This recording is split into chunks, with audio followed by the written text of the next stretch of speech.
Illustrations by Pete. So this talk has the potential to be the most important advice that I could ever give you as an artist. Now I'm going to start off on a subject that maybe seems a little small, maybe it seems insignificant, maybe it seems like it's not even very important. But if you wait till the end, I'm going to bring it into a big picture. And you're going to see how this little thing could determine whether you are a successful artist or whether you're unsuccessful, whether you can grow your audience or whether you can't. I'm also going to talk about the giveaway for hitting 250. Since I've been a young child, I have wanted to be an artist. And it's taken me a long time to get there. And I'm finally at the point where I'm trying to get my art out there and build an audience. And you have been crucial. Thank you so much for subscribing. Thank you so much for watching. I really appreciate it. It means more to me than I can actually tell you. I say that a lot, but I really mean it. This is very big for me. To find, when you go from not even knowing if anyone will ever like anything you do to an audience of even 250 subscribers. I think I'm at about 260 now at the time of this recording. That is huge. That's bigger than I ever thought I could get. And when I started this journey, I told myself if I could just get a few hundred subscribers, then I know I could do more. I was going to give myself until the end of 2021 to build up a decent audience of a few hundred subscribers. And already we're halfway through the year. I'm at 260, and I know that if I can get that far, that I can go much further. And I have you to thank for it. Thank you so much for supporting me. Even though I am terrible at lighting. Look at this. Do you see that? Do you see that shadow right there? I can see the shadow in the monitor. It's right there. That's terrible. But so I'm talking to you with one hand. I can't use my other. Anyway, that's not important. Let's get into it. Okay, well, just to give you a little bit of background on what you're looking at here, this is a Stillman & Bird Nova Gray. It's a very small 3x5, I think it is. You open it up. Anyway, it's a cool book because I put thumbnails in here and I put sketching in here and I do a lot of that scribble art. I started this in July of 2018, and it has taken me a very long time to put anything really in here. I don't use it a whole lot. But I wanted to start using it again and throw some stuff in here. So some stuff looks a little bit better than others. But anyway, so you're going to see two things that I do in here that I actually really like. And one of them is some kind of, one of them is mushrooms on the bottom right. And then there's a branch that goes across the page. You'll see that one when I do that one. I really enjoyed doing that one. And the other one is the last one that I do, the fifth drawing. It's some kind of, I didn't know what it was when I first started, but it ended up being some kind of mask of some sort. So let's get into this talk. Inspiration is a powerful thing, and there are many great artists that I look to for inspiration. Now, while most of them inspire me because of their truly valuable advice that they give, and they share their experience with you, and it's such in a heartfelt way that you understand it and you can kind of grasp hold of what they're saying, there are a few who inspire me because they are so unbelievably opposite to everything that I feel and think about art. Sometimes they promote terrible advice, and they pass that on to thousands, if not millions, of other people who take that person as an authority figure because they're a very good artist. And the worst thing for me is when that person uses like emotional triggers, and it could be anything from political or social issues or whatever they do, but they understand that artists tend to have their emotions pretty close to the surface. We're passionate people. That's the truth. So we love to create things because it moves us to do that. It's not a it's almost like something that tugs at us, that we have to create something. So they understand that. They throw something in, and sometimes it gets people going and they don't think clearly. Now, it's hard to say how, everything about art is emotional. And so it's hard to separate when someone's talking about something and it's good for you, or they're talking about something and maybe it's not so good. And I know if you wear your emotions that close to the surface, sometimes, and this is not a negative thing for artists, but sometimes you can be easily manipulated. And that's true of anything. And that any area of life, the logical portion of your brain kind of shuts off when you become emotional. And that's just how it is.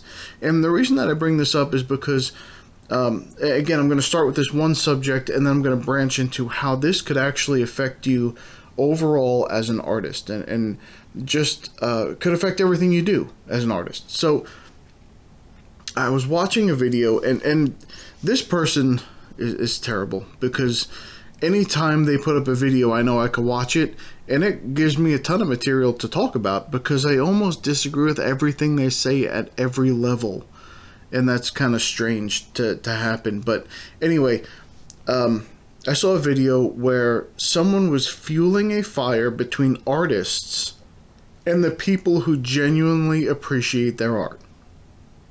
Yeah, you heard me very clearly. That was, they're fueling a fire between the artists and the people who appreciate them. I cannot think of a more counterproductive attitude, a more destructive attitude that an artist could have. I know I've mentioned this before, and forgive me for restating it, but if someone calls you talented because they think your art is so far beyond their own reach, take that as a compliment and say thank you. That is not an insult.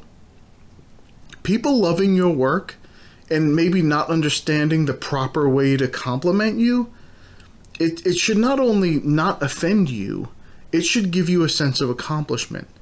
So this person was suggesting that by calling you talented, that the people were saying that you were born with it and not that you worked to develop the skill behind it. Now, whether that person wants to think so or not, some people have a tendency to create things and some people do not. I consider that a talent. Some people have that itch. It's true in all different arenas of life. For example, some are born athletes, and, you know, yes, they have to work hard, but a lot of things come naturally to them. That doesn't mean that they don't just work their butt off trying to develop themselves into maybe an Olympic level or a professional level athlete. It's just that the person has a little bit more natural ability than someone who struggles with those things. And yes, artists are talented. A lot of times we see the world a little bit differently, and it makes us want to create something. So that's a talent. Now, that doesn't mean you do not have to work hard to develop the kind of skill to project that onto a paper or a canvas or whatever else you use to get your idea across. You, as an artist, help other people appreciate life through your lens. Does that mean you don't need to work hard to develop the skill? Of course not. And should you take offense just for offense's sake and drive a wedge between you and the person who's starting to invest themselves in your ability? Not just no, hell no. What is wrong with people? The idea here is, do not trample on people who are trying to honor you. Just say thank you, and then show them something else that they might like. Because if you don't, then someone else will, and you will lose that person. So not only do I say thank you when someone says, hey, that's talented, but I use that as a springboard to help develop the relationship even further. I might say something like, well, thank you. So if you don't mind me asking, what do you like about it? And you'll find more often than not, they will sometimes say, I don't know, I just like it. Or maybe they like the color you used. Maybe they just can't look away, but they can't explain why. Maybe they're not used to interacting directly with an artist. And especially an artist who then talks to them like a person.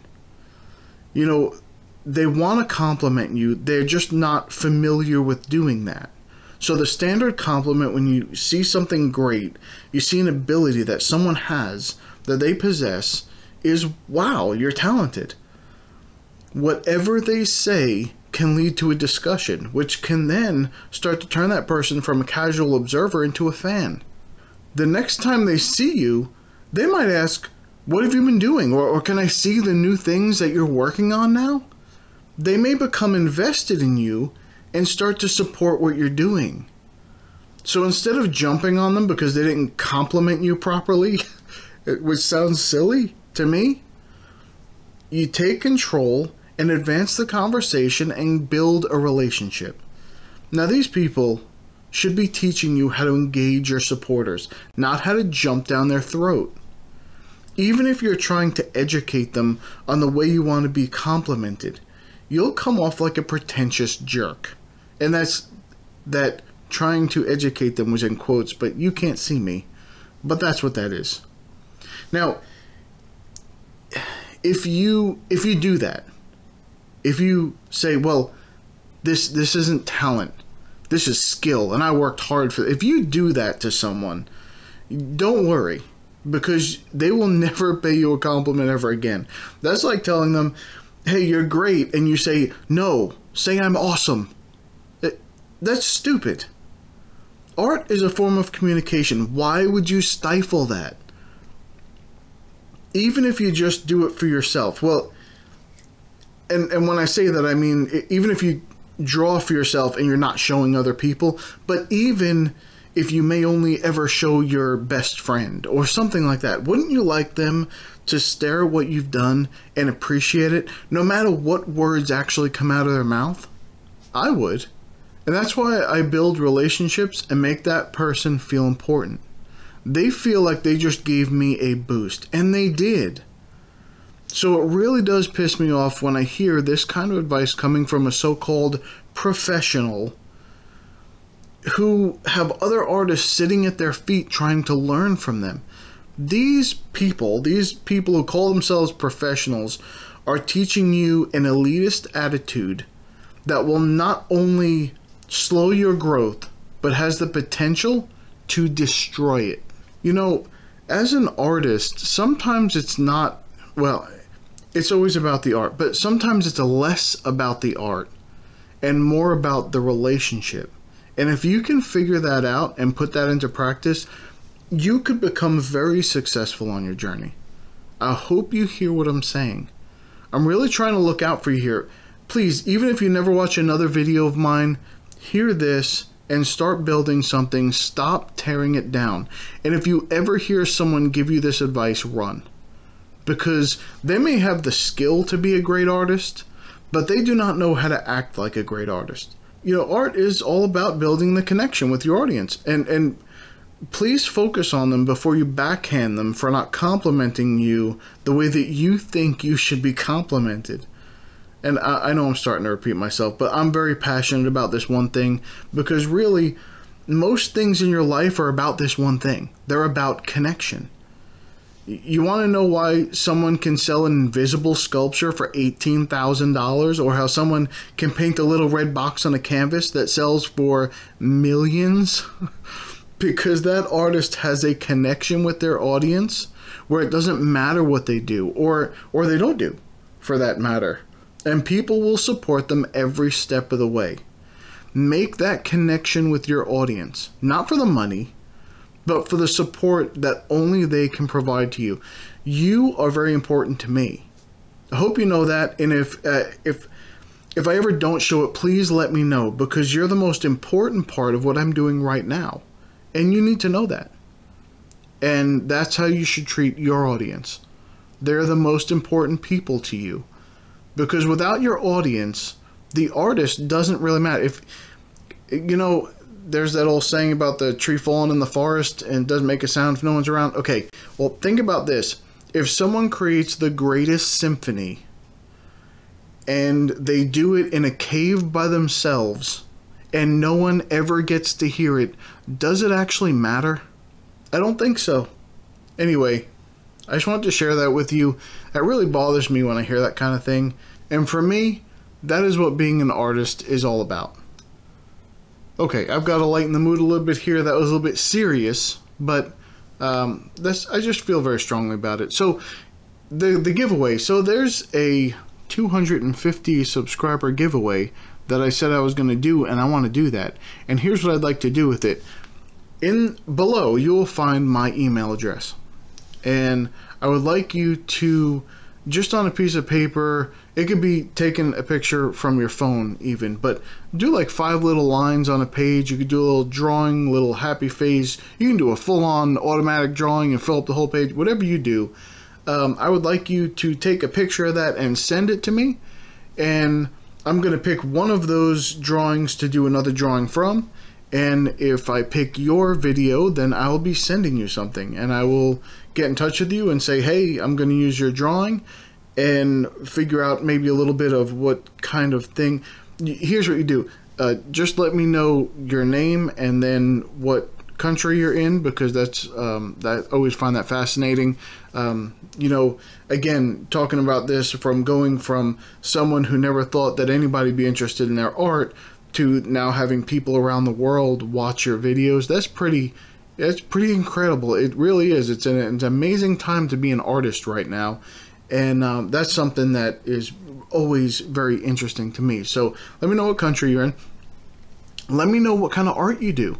I'd love to know. That way, I don't want to send you something. If you say, well, I only ever do watercolor, and I send you something that you don't like, then that's going to be pointless. So I want to know what kind of art you do, maybe what kind of supplies are your favorite supplies and that kind of thing, or maybe a supply that you wanted to try that you've never tried before. I'd love to know those kinds of things. So just put that in the email, send me the picture, and I will pick one of you to use that drawing, and then I will let you know. Okay, so here's a question I have for everybody.